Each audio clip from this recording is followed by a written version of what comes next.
하나님 감사합니다.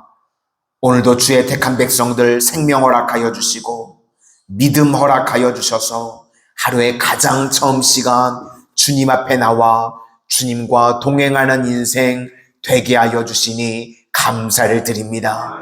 주님과 동행할 때에 날마다 주님 하늘의 공급이 있는 인생들 되게 하여 주시고 저희들은 연약하여 갈 바를 알지 못합니다. 날마다 주님께서 구름기둥 불기둥으로 인도하여 주시는 복된 인생들 되게 하여 주시고 주께서 날마다 저희들의 연약함을 아시오니 고치시고 회복시켜 주시는 은혜로 충만하게 덧입혀 주시옵소서. 무엇보다도 주의 백성들 오늘도 주님 앞에 나와 눈물로 기도의 씨앗을 심는 주의 자녀들이 있습니다.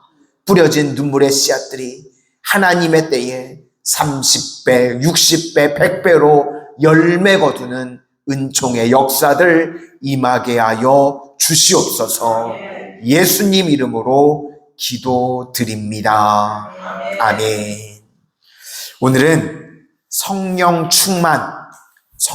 충만이라는 제목으로 하나님의 말씀 증거하도록 하겠습니다.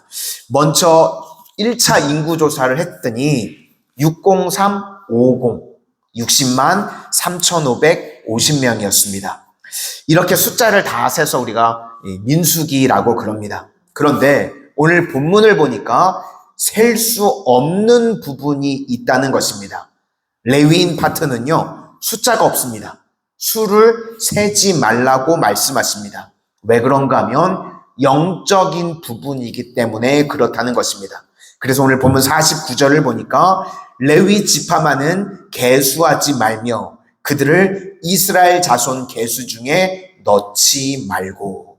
그러니까 우리 인생 가운데도 이렇게 셀 수 없는 부분이 있다는 것입니다. 그게 영적인 파트입니다. 성령의 영역, 그런 것입니다. 교회도 마찬가지입니다. 계량화하고 수량할 수 있는 부분이 교회 안에도 있고 수량화할 수 없는 부분이 있다는 것입니다. 예를 들면 성령 충만, 이런 것들 우리가 어떻게 수량화할 수 있겠습니까? 교회 안에는요, 이런 것들이 있다는 것입니다. 그래서 오늘 우리에게 차이를 만들어주는 것이 무엇인가 하면 첫째는 성령이 우리 인생에 차이를 만들어준다. 그리고 두 번째, 이렇게 차이를 만들어주는 성령 파트가요, 우리에게 진노를 막고 축복을 가져다 준다는 것입니다. 어떨 때는 한 사람 때문에요, 공동체 전체가 복을 받기도 하고 또 어떨 때는 한 영역 때문에 내 삶 전체가 구원을 받기도 한다는 것입니다.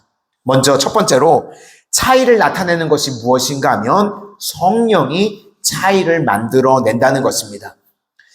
이스라엘의 다윗을 왕으로 기름 부을 때 기준이요, 외모나 조건이 아니었습니다. 중심을 봐야 된다고 주님이 말씀하셨죠. 그 다음에 목표는 중심의 견고함. 그러니까 중심의 견고함이 무엇인가 하면 성령 충만입니다. 성령의 사람이 되는 것, 성령이 임재하는 사람, 그때 최고가 될 수 있다는 것입니다. 사무엘하 16장 13절을 보니까 사무엘이 다윗에게 기름을 부을 때입니다. 그랬더니 뭐라고 나오는가 하면 이날 이후로 다윗이 여호와의 영에 크게 감동되니라. 이걸 신약 표현으로 의하면 성령 충만이라는 것입니다.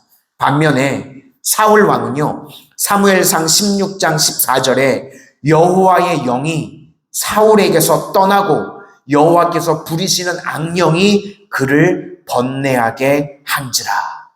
그러니까 결정적으로 다윗과 사울의 인생의 차이가 무엇인가? 성령 충만과 악령 충만이었다는 것입니다. 우리 인생에도요, 진공은 없습니다. 그래서 악령을 이기기 위한 방법은 성령 충만하면 악한 영들은요, 다 떠나가게 되어 있습니다. 그래서 차이를 만들어내는 것이 성령이라는 것입니다. 그래서 성령의 이 평범에서 비범으로 변화가 되는 인생, 성령 충만에 있다는 것입니다. 이스라엘은 진이 있습니다. 그런데 레위인들로 그 진을 감싸라는 겁니다. 50절 후반절에 보니까 성막 주위에 진을 칠지며, 레위인이 진을 치는 겁니다. 우리 인생도 마찬가지입니다. 성막은 예배를 뜻하는데 예배를 통해서요, 우리 안에 항상 성령이 계셔야 된다는 것입니다. 바라기는 우리 모든 성도님들 날마다 성령 충만한 인생들 다 되시기를 축원합니다. 두 번째 내용은 성령 충만한 사람은요, 하나님의 진노를 막고 축복의 통로가 된다는 것입니다. 53절 중간에 보니까 회중에게 진노가 임하지 않게 할 것이라. 그러니까 레위인의 역할이 무엇인가 하면 진노가 임하지 않도록 만드는 것입니다. 그리고 축복의 통로가 되는 것입니다. 그래서요, 한 사람의 영향력이 있습니다. 어떨 때는 한 사람 때문에요, 공동체가 다 구원받게 됩니다.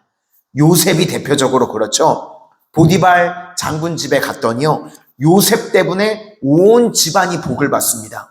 창세기 39장 3절을 보니까 그의 주인이 여호와께서 그와 함께 하심을 보며 또 여호와께서 그의 범사에 형통하게 하심을 보았더라. 또 요셉이 감옥에 갑니다. 그랬더니요, 간수도 압니다. 그래서 요셉에게요, 모든 일들을 다 맡겨버립니다. 그 다음에 애굽의 총리가 됩니다.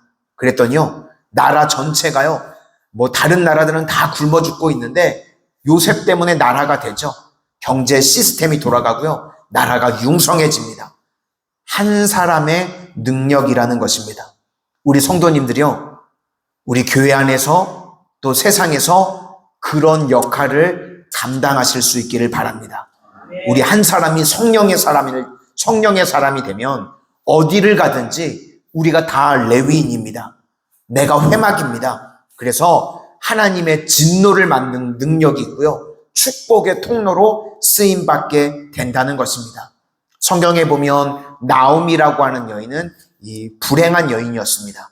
과부였습니다. 그런데 그런 여인도 장점이 있습니다. 그게 뭐냐면 하나님께서 그런 사람의 기도를요, 제일 먼저 들어주신다는 겁니다. 하나님은 고아와 과부의 기도를요, 1순위로 들어주시고 약한 자의 기도를 들으시고 나그네의 기도를 들어주신다는 것입니다. 어떤 집사님이요, 이 집사님의 이야기를 들은 적이 있는데 남편이 좀 일찍 돌아가셨던 것 같습니다. 그래서 죽고 난 다음에 제일 듣기 싫은 이야기가 과부라는 소리가 제일 듣기 싫으셨답니다. 근데 어느 날 성경을 보다가요, 생각이 바뀌었답니다. 아, 하나님께서 내 기도를 제일 잘 들어주시는구나, 이렇게 생각이 바뀌셨대요. 그러더니 기도 시간이 늘게 되고요, 그 기도 시간을 통해서 새 힘을 얻고 새 눈이 뜨여지는 그런 은혜를 체험하셨답니다. 혹시 오늘도 인생 가운데 약하신 분들이 계십니까? 그러면 그때가 기도할 때입니다. 하나님께서요, 그런 분들의 기도를 제일 잘 들어주신다는 겁니다. 그래서 성령 충만한 한 사람이 공동체를 살리는 겁니다. 우리 성도님들 한 분 한 분이 이 땅에서 레위인으로, 성막으로 하나님의 진노를 막고 축복의 통로로 쓰임받는 인생들이 다 되시기를 주님의 이름으로 축원합니다. 기도하겠습니다.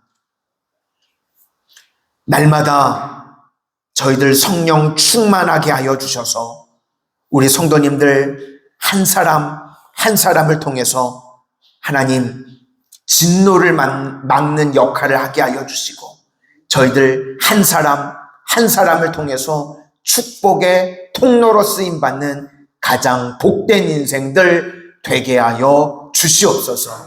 예수님 이름으로 기도드립니다. 아멘.